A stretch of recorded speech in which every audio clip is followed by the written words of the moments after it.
You said that fear has had an impact on our community, and you've also said that black politicians are afraid of a black agenda. So what I'm asking you is, do you think we're afraid of rising up and really embracing a quote-unquote black agenda? Do you think we're afraid of that? Do I think that we're afraid of standing up and having a black agenda? Right. Do you think that well, yeah, we don't want to as a whole are afraid of the repercussions of embracing a black agenda on the political level, on the economic level? I don't know as a whole. Okay, that may be overstating it, but I can say a lot of your politicians are afraid of having a black agenda simply because they're afraid to offend those who help put them in the office. It's like, listen, man, every group embraces who they are.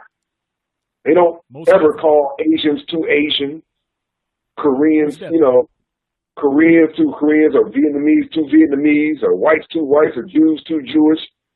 But if I want to come to work with my, as a sister with my hair natural, or if I want to wear some kente cloth or something like that, all of a sudden I'm too black.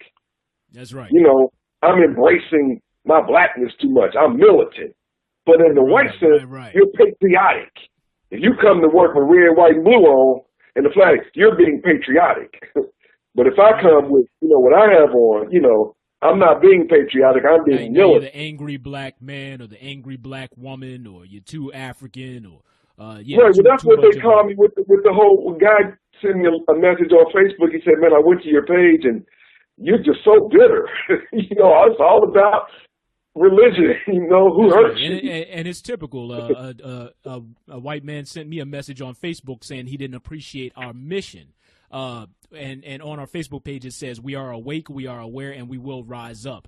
And he threatened to report us to Facebook because it sounded like we were a part of a terrorist organization. With the last part of that statement, "We will rise up." And so, had that been any other oppressed people, would he have shown solidarity with them? It's more likely that he would have shown solidarity with them than with us, because we're too black, we're too aggressive, we're too this, we're too that, as opposed to any other group. You're absolutely right. Right. Well, again, that's defining yourself. You have to choose what game you want to play. What slot machine do you want to sit down and play? Because it's all a game. It's all a game. All of your perceived superiorities, complexes, are just an illusion in the long run. That's it. So what game do you want to play? That's right. And everybody else is playing their own game. We seem to be the only group playing somebody else's game. Yeah, play your own game. I mean, create leverage. See, right now, when you're on the bottom, you really, and I hear a lot of these people, these, Facebook warriors and stuff like that, talking about taking up arms and all this kind of stuff. You will get slaughtered, okay? In fact, your president will be the one that will send in the National Guard to restore order to you if you get out of hand, okay? So let's not go there to where we think that we can actually defend ourselves with some type of military action, because you don't have the Army at your disposal, okay? So what you have to do is, when you're on the bottom, you have to create leverage. That's really your only choice. I'll give you an example. What do you mean when you say create leverage? Well, Malik, sometimes the giant falls asleep and leaves the screen door wide open. And that happened with the Donald Sterling situation. He fell asleep momentarily, had the screen door wide open, and you didn't even walk through it. You did the Carter G. Woodson thing and saw the screen door open, but yet you carved a back door to go out of when the front door was wide open. They had a sign that said freedom. But like Harriet Tubman said, I would have freed more if they only knew they were slaves. Let's look at this Donald Sterling situation. Here it is. Break that down. You had a man, which it was never about him. This man is entitled to dislike who he wants and decide who he would like to see in his game. That's his prerogative. He owns the team. He's earned that right being 80-something years old. He grew up in a time where blacks had to look at the ground when they passed him. So he That's who he is. It never was about him. But what he did, he gave black people the opportunity to step back and evaluate the master to slave relationship that's prevalent in all sports that blacks dominate.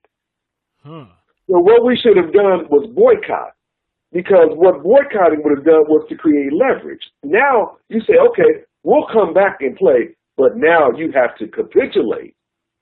We'll come back on our terms.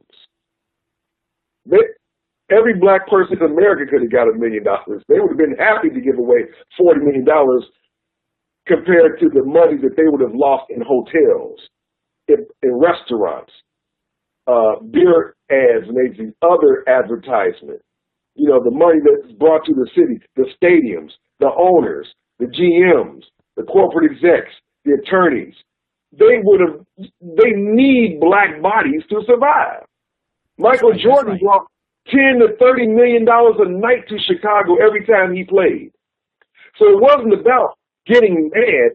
We understand that part of the equation, but going back to what we were talking about earlier, fear and the impact on our community, because we saw while a lot of black men and women were complaining about the Donald Sterling situation, they still had ESPN on, they were still going to games, they were still supporting these different teams and saying, well, that's happening over there, it doesn't really matter to me, I just want to entertain myself and stay in my little box and support my team. And, you know, I want to call for the resignation of Donald Sterling, and then I'd be happy with that, because that's what happened, and it seems like business is going back to normal. So what do you mean when we're talking about creating leverage under those circumstances where many of our people are afraid of the consequences of standing up? It's too late, Malik. The door is shut. He realized the door was open. So, I mean, you're going to have to try to create leverage in another way. That's gone. That opportunity is gone. I don't know if there's ever been an opportunity like that, ever. I mean, because you should have boycotted.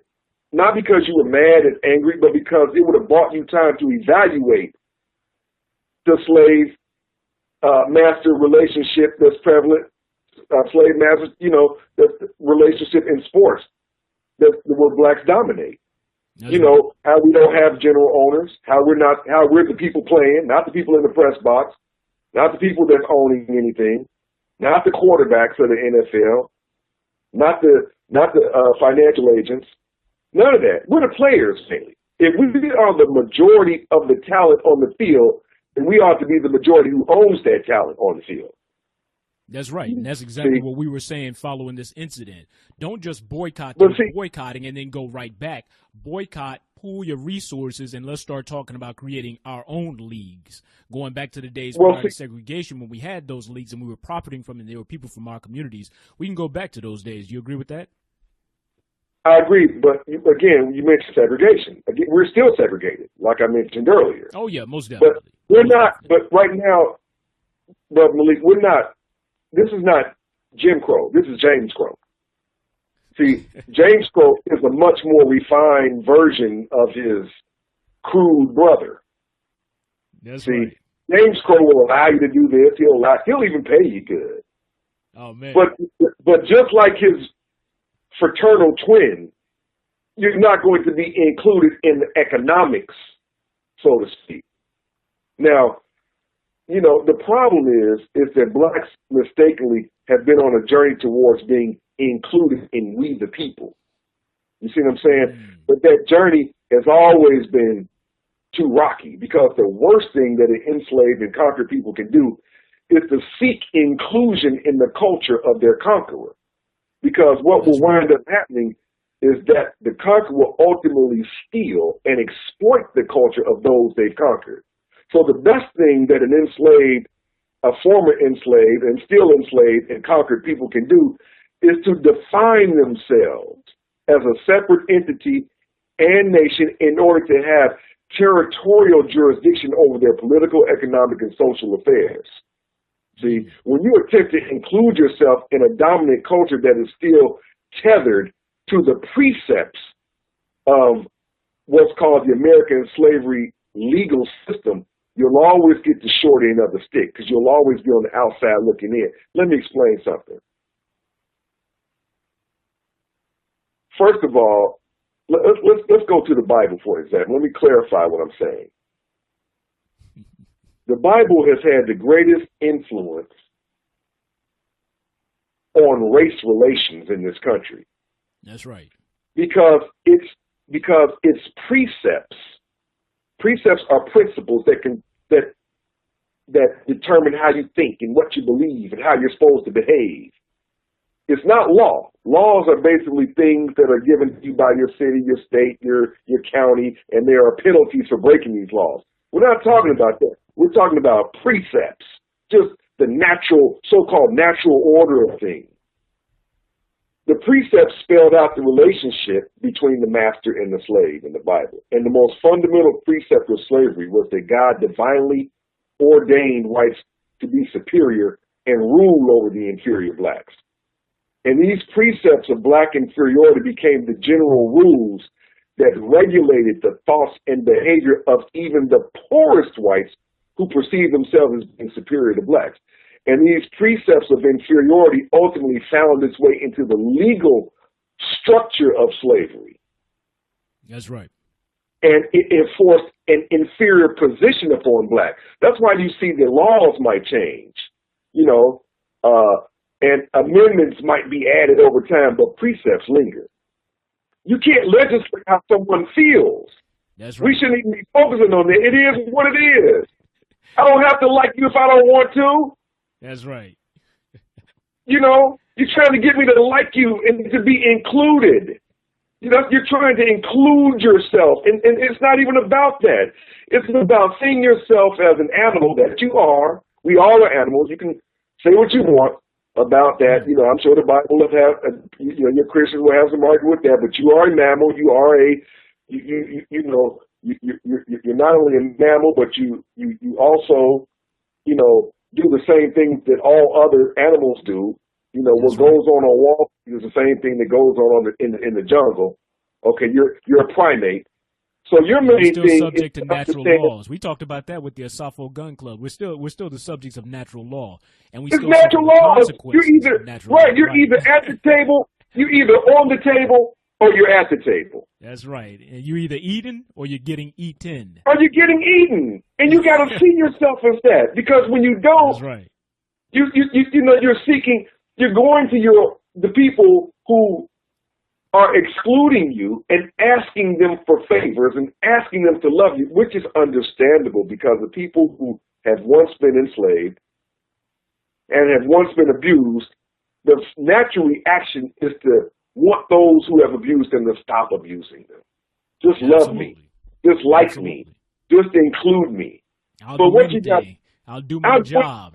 I'll dress like you. I'll preach your gospel. Right. Just that. like you. If you look at the 13th Amendment that did not and could not abolish the precept of black inferiority, because the notion of black inferiority was a state of mind that didn't owe its existence to the legal process. You see what I'm saying? So and here we are. You even got the church, for example. There are some things that are not only unforgettable, but are unforgivable. And any institution that would encourage you to forget and forgive centuries of abuse is worse than the actual system of enslavement itself. You will never have a Jew forget about what happened to him. Every day you cut on the History Channel, there's something about Hitler. There's something about Auschwitz. There's something about the Holocaust. There's something that's about going on right now. That's going on right now. now. The funny thing about that is the only other book to reach the level of sales and proliferation as the Bible is Adolf Hitler's Mein Kampf. Just look it up as you're talking. Right. They don't forget that, but you're encouraged to love and all these things. Let me tell you, man, you think of enslavement as an earthquake, and black people as a group that continue to experience the aftershocks of that quake. And black life as a result of the quake of enslavement are now living on the fault line, which naturally makes them more susceptible to further quakes and tremors. That's right. Reparations are not only about compensation for past abuses, but the present aftershocks still felt from those abuses. That's right. Now, whites may steal a few trimmers from time to time. They say, hey, wait a minute, I work at Walmart, I work at Quick Trip, I drive a raggedy car, I make minimum wage, whatever. They may do that. But that's as a result from living in a capitalistic society in which there will always be an indiscriminate amount of victims. But as a group, they don't live directly on the fault line. So this is what we have to realize. Don't ever let anybody, reduce the significance and the impact that slavery has made on black people. It doesn't mean that you can't go on, that you can't go forward. But again, you have to learn how to walk. You have to learn how to crawl before you walk. You have to learn how to live 3 or 4 in the house like we used to until we can get on our feet. We're doing that across all 9 of our areas of life. There you go. I'm not going to live amongst my poor people and then be the only one, wanting to be that big fish, to be that puffer fish that's standing out as though I got something, playing a pretentious game. That's right. When I don't have a dime, I don't have any ownership, I don't have any power in my community. But if I don't have that, the least I can do is look like I do, and that's our complex as a people. It's the art of being pretentious.